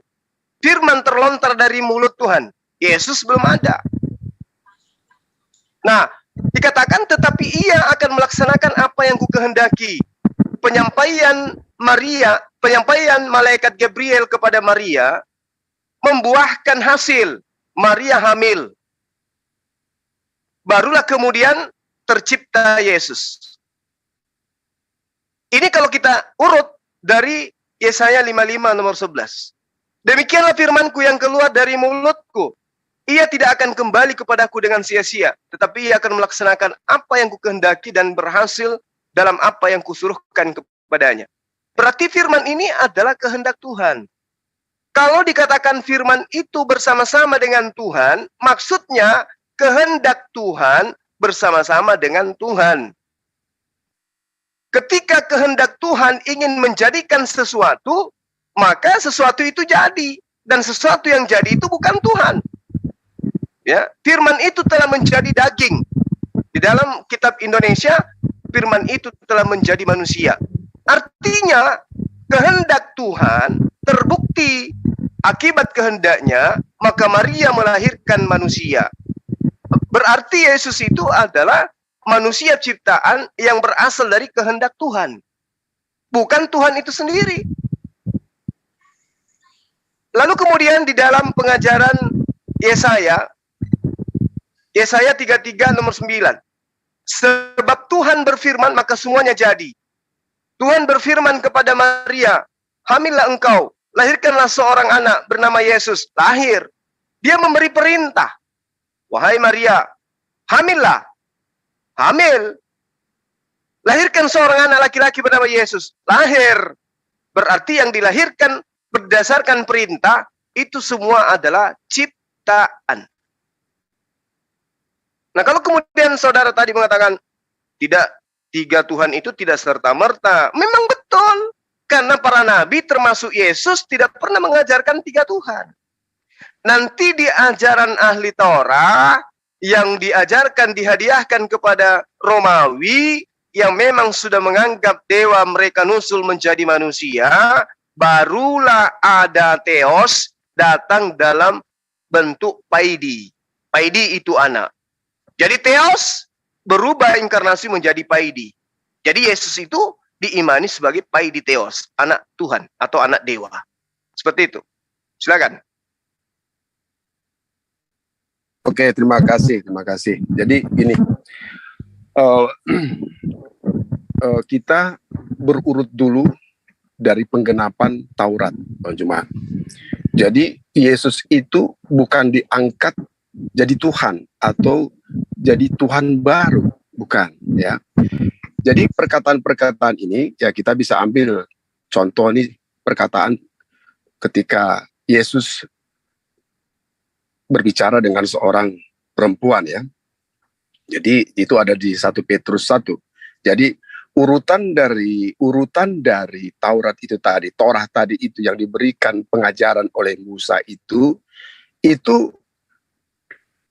tidak bertolak belakang, tetapi itu urutan penggenapan. Penggenapan itu apa yang dikatakan di dalam Taurat itu harus nyata dibuktikan oleh Yesus. Nah, jadi contoh seperti ini, ya kan? Di dalam Keluaran ini ya, di dalam Keluaran di 6 ayat 2 ini kita bicara tentang yang pengajaran Musa yang tertulis di dalam ayat-ayat itu. Keluaran 6 ayat 2. Aku telah menampakkan diri kepada Abraham, Ishak dan Yakub sebagai Allah yang Maha Kuasa, tetapi dengan namaku Tuhan, aku belum menyatakan diri. Nah, di sini ada konsep yang harus kita akui, bahwa keilahian itu yang kita sadur di dalam pemahaman iman, pengajaran, ya, itu ada bahwa Abraham, Ishak dan Yakub, ya, itu telah melihat, ya, dalam Keluaran itu mengatakan, aku telah menampakkan diri kepada yang ketiga ini, ya kan? Nah, tapi di situ belum menyatakan. Nah, ketika kita sadur lagi, apakah ini ada yang berkesinambungan tentang pengajaran tentang Yahudi dan pengajaran Yesus kepada murid-muridnya? Di 1 Petrus 1:20, ya. Di situ ada ayat mengatakan, ia telah dipilih sebelum dunia dijadikan, tetapi karena kamu, ia baru menyatakan dirinya kepada zaman akhir. Nah, pada zaman akhir ini ya tentu kita sudah mulai kita akui itu pada zaman akhir. Nah, menyatakan di sini pada keluaran di 6 ini tidak ada bertolak belakang. Dan ini terbukti yang menyatakan dirinya adalah Allah. Akulah dia, yang kata Bang Juma itu, Yesuslah yang menyatakan tidak ada yang lain, akulah dia, yang artinya akulah Allah itu. Nah, pengajaran-pengajaran ini selalu ada berkomunikasi, ataupun kita sebut berdialog atau berdebat dengan orang-orang ahli Taurat itu tentang pengajaran yang mereka imani. Bahwa di Keluaran itu juga, di Keluaran 6 ayat 2 itu sudah dinyatakan, belum menyatakan dirinya. Jadi ketika ahli-ahli Taurat itu belum mengakui ini ayat-ayat ini, ya, yang sudah tertulis ini, tentu Allah belum menyatakan dirinya siapa dia. Kan begitu. Jadi kalau kita bicara firman, bicara Allah, bicara Yesus, nah ini kan kita sadur kalau kita bagi, ya memang tentu banyak pembagiannya. Tetapi satu kesatuan pembagian itu adalah satu. Sebab yang berbicara tentang firman itu hanya Yesus. Jadi pengakuan-pengakuan inilah Bang Juma menyatakan diri bahwa akulah dia. Orang-orang yang mendengarnya ada yang menolak dan ada yang menerima. Bagaimana orang yang menolak itu dan bagaimana orang yang menerima itu? Ini kan tinggal keimanan dia bersentuhan sekuat apa dengan Yesus gitu. Jadi kalau iman itu tidak diakui dalam satu sisi, tentu dia menolak. Begitu juga di dalam Quran itu tentu Bang Juma mempertahankan. Tidak menerima Yesus itu adalah Allah, tidak menerima Yesus itu adalah firman. Sebab di Yohanes juga, di Yohanes 12:48. Nah, ini Yesus yang berkata. Ini bahasa yang disampaikan klaim, artinya ini pengakuan kuasanya. Klaim itu mengakui dirinya. Barang siapa menolak aku, dan tidak menerima perkataanku, ia sudah ada hakimnya. Hakimnya siapa? Kita sambung lagi ke ayatnya, yaitu firman yang telah kukatakan. Jadi kalau firman yang telah dikatakan seseorang itu, berarti kata-katanya itu adalah firman. Yang mengeluarkan firman itu adalah yang terwujud kelihatan oleh orang yang mendengar, itu adalah Yesus. Jadi kalau disebut firman itu adalah Yesus, ya benar. Dia hadir ke dunia ini dengan firman yang langsung diberikan kepada manusia. Kan begitu. Tanpa dia, tidak ada orang pengikutnya yang mengakui mengenal Allah itu. Makanya disebut di sini, ya. Kalau kita ambil percakapan di antara Yesus dan perempuan itu, ya. Kita buka umpamanya di sini. Di 1 Petrus ayat 1. Ya. Oleh dialah kamu percaya kepada Allah, yang telah membangkitkan dia di antara orang mati. Ini merujuk kepada Yesus, dan yang telah memuliakannya, sehingga imanmu dan pengharapanmu tertuju kepada Allah. Dengan Yesus ini, Bang Juma tertuju kepada Allah. Tanpa Yesus ini, Bang Juma tidak tertuju kepada Allah. Kenapa tidak tertuju? Karena Bang Juma tidak mengakui firman itu yang apa dikatakan Yesus itu. Kan begitu? Jadi hal-hal seperti ini, kita harus kaitkan Apa sih yang dikatakan Yesus pengakuan dirinya? Bukan berarti saya mengakui Yesus karena saya beriman kepada dia. Karena dia yang mengatakan. Nah, siapa yang mengatakan bahwa dia adalah Yesus, adalah Allah, adalah Tuhan, adalah firman? Ya Yesus sendiri. Nah, hanya saja penjabaran Allah itu, kayak tadi nih awal pembicaraan. Allah itu apa? Kata Bang Juma. Mungkin saya bisa menyerap bahwa itu hanya sebutan. Tetapi Allah itu yang dimaksud di situ ya banyak tertulis di Alkitab, ya kan? Allah itu adalah kasih. Allah itu adalah ruh. Firman itu adalah Allah. Nah, ini kan satu kesatuan, Bang Juma. Jadi Yesus menyatakan dirinya, hanya dia yang menyatakan dirinya, akulah dia. Akulah Allah. Sehingga jangankan kita nih Bang Juma, orang-orang di sekelilingnya, pengikut murid-murid Yesus juga mempertanyakan Yesus, sehingga Yesus sering mengatakan, menurutmu siapakah aku ini? Ada yang bermacam-macam banyak orang yang menjawab itu. Ada yang mengatakan Mesias, ada yang mengatakan anak Allah, dan yang lain-lain. Sesuai dengan imannya. Tetapi ketika dikatakan si Petrus menjawab, kalau anak Allah itu, nah Yesus menyatakan, mengiyakan. Dan dia tidak menolak itu Bang Juma. Jadi hal-hal seperti ini, penyembah-penyembah di dalam arti yang dimaksud oleh Yesus itu kita lewat dalil Bang Juma. Ya. Jadi kalau kita ambil di ayat-ayat itu yang jelas, ada tertulis juga ya. Yohanes 4:22. Ini bisa kita uraikan nanti. Yohanes 4 ayat 22. Kamu menyembah apa yang tidak kamu kenal. Kami menyembah apa yang kami kenal. Ya. Sebab keselamatan datang dari bangsa Yahudi. Nah, kalau bilang Bang Juma bahwa Yahudi serigala penempatannya di Yerusalem, itu salah. Bahwa kenapa dikatakan dari bangsa Yahudi penyelamatan itu? Nah, ini kan kita bicara lagi, Yesus itu siapa? Kan begitu. Kalau katakan Bang Juma dari Arab, ya tentu bukan dari Arab. Bahwa penyelamatan itu diakui bahwa datang dari bangsa Yahudi. Artinya bangsa Yahudi ini apa? Orang yang mengakui tentang kealahan itu. Kan begitu. Hanya penampakan dan menyatakan dirinya pada zaman itu belum ada nyatakan Allah itu belum menyatakan dirinya. Hanya Yesus yang menyatakan dirinya dia adalah Allah, akulah dia. Begitu Bang Juma. Oke, baik. Makasih. Iya. Jadi bentar Bang. Oke, siap. Terakhir Anda mengatakan di dalam Yohanes 4 nomor 4. Kami menyembah. Kata kami ini diucapkan oleh Yesus. Yohanes 4 ayat 22. Iya, sorry. Yohanes 4 ayat 22. Ya.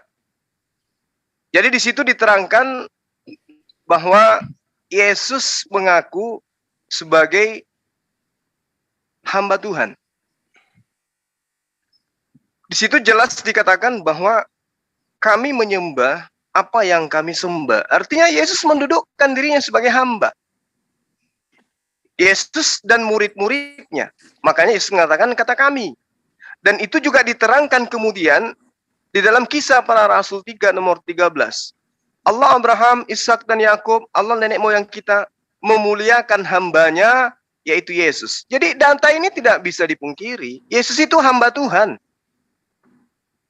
Yang kamu serahkan dan tolak di depan Pilatus. Allah Abraham, Ishak, Yakub, Allah nenek moyang kita telah memuliakan hambanya, yaitu Yesus. Jadi orang sehat mana yang ingin menuhankan hamba Tuhan? Yesus di sini disebut sebagai Abdullah, sebagai Abdul, sebagai hamba. Lalu kemudian saudara mengatakan siapa yang menyatakan Yesus adalah Allah? Adalah Yesus itu sendiri. Oke, tetapi Yesus membantah. Maksud daripada Yesus mengaku sebagai Allah di sini hanya sebagai penyampai firman. Ketika Yesus mengatakan itu di dalam Yohanes 10 nomor 34, bukankah di dalam Tauratmu dikatakan, siapapun yang diserahi tugas untuk menyampaikan firman maka dia adalah Allah. Nomor 36-nya dikatakan dan ketetapan Tuhan tidak bisa dibatalkan. Berarti Yesus itu berhak mengaku sebagai Allah. Tidak bisa dibatalkan. Dia punya hak mengaku sebagai Allah. layaknya Musa mengaku sebagai Allah. Ya, karena mereka orang ini adalah penyampai firman. Tidak bisa dibatalkan. Yang salah kemudian adalah ketika ada orang lemah akal, ketika mendengarkan dan membaca data, Yesus mengaku sebagai Allah, dianggapnya Allah. Padahal Yesus datang itu sebagai manusia. Yesus datang bukan atas kehendaknya sendiri. Yesus datang mengaku sebagai utusan Allah. Yesus mengaku dia tidak bisa berbuat apa-apa dari dirinya sendiri. Yesus mengaku tidak berkata-kata dari dirinya sendiri. Apa yang dilakukan adalah apa yang diperintahkan. Artinya bahwa semuanya sudah nyata. Yesus itu hamba Tuhan. Yesus mengaku sebagai Allah karena dia adalah orang satu level di atas manusia biasa. Dia utusan Allah. Maka dia mengaku sebagai Allah karena dia sedang menyampaikan firman Allah. Akulah Alfa dan Omega. Dia sedang membacakan firman Tuhan. Bukan sedang menyatakan dirinya. Karena dia katakan, aku tidak berkata-kata dari diriku sendiri. Berarti aku dan Alfa Omega itu bukan aku. Tetapi dia yang telah memerintahkan aku untuk menyatakan itu. Lalu kemudian saudara mengatakan, Yesus tidak diangkat jadi Tuhan. Dalilnya, di dalam kitab Anda nyata. Saya tidak mengada-ngada. Roma 14 nomor 9. Dia diangkat menjadi Tuhan. Kisah Para Rasul 2 nomor 36. Dia diangkat menjadi Tuhan. Jadi Kristen ini, agama yang dibentuk ahli Taurat, dengan cara mengambil data-data di dalam Tauratnya Bani Israel, untuk kemudian sekiranya bisa dicocok-cocokkan dengan kepercayaan penjajah kala itu, untuk disajikan kepada mereka yang memang sudah menganut ajaran pagan. Ya. Makanya Kekaisaran Romawi menjadikan Kristen sebagai agama resmi kerajaan. Karena konsep nenek moyang mereka yang mengajarkan tentang Theos datang dalam rupa manusia berkesesuaian dengan hadiah yang diberikan oleh ahli Taurat berupa konsep ketuhanan, Tuhannya Bani Israel nuzul menjadi manusia. Lalu apakah kemudian Yesus mengajarkan itu? Tidak. Anda membawa-bawa keluaran, Anda membawa kitab Kejadian. Tapi yang Anda bawa itu hanyalah apa yang dicocok-cocokkan dengan konsep ajaran penjajah di mana Tuhan datang dalam rupa manusia. Contoh misalnya, Yesaya 53. Di situ si buruk rupa, dikatakanlah Yesus. Kemudian Yesaya 9 nomor 6. Telah lahir, dikatakan akan lahir. Semua dicocok-cocokkan demi kedudukan Tuhan yang datang dalam rupa manusia agar dihadiahkan kepada orang Romawi kala itu. Jadi pertanyaannya, dari mana Kristen ini sampai ke Indonesia? Apakah orang Yahudi yang datang mengajarkan? Atau orang Barat yang memang konsepnya berasal dari nenek moyang mereka? Yaitu dari Romawi, Kekaisaran Romawi. Jawabannya sudah sangat jelas. Makanya orang-orang Yahudi sampai hari ini mereka tidak Kristen. Keturunan daripada murid Yesus tetap hanya menjadi praktisi Yudaism. Tidak menjadi Kristen. Pembuktiannya sederhana. Vatikan menjadi pusat kekristenan. Menjadi pusat Katolik.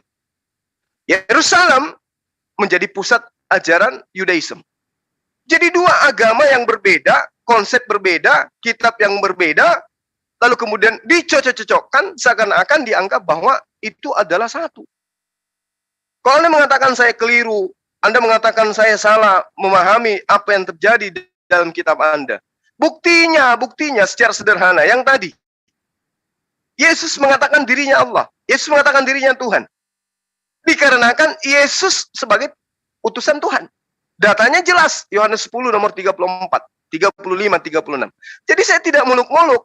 Kalau hari ini Kristen menjajakan Yesus yang adalah manusia sebagai Tuhan, itu akibat dari ajaran ahli Taurat.